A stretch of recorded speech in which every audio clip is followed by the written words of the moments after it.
Okay, this is problem 11.1.5. We want to give the exact solutions to 5x squared minus 3 equal to 0. So the exact solutions mean leave it in the radical form instead of using your calculator to approximate it. So I'm going to go ahead and solve this by adding 3 to both sides. That's so that I'm isolating my x squared term, and I can use the principle of square roots here to actually, we're not going to take the radical just yet. Let's go ahead and isolate the x squared by dividing by 5. So we have x squared equal to 3/5. Okay, now I'm going to use the principle of square roots to go ahead and take the square root of both sides.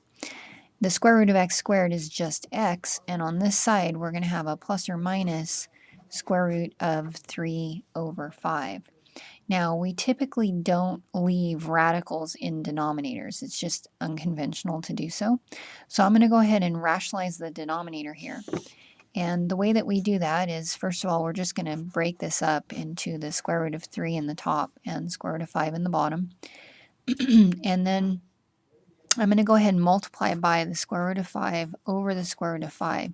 The reason for doing that is when I multiply these two square root of 5s in the bottom, I'll get the square root of 25, which simplifies to be just a 5. And then we won't have a radical in the bottom.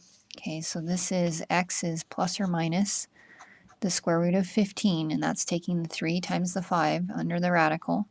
And in the bottom, square root of 25, which is just 5.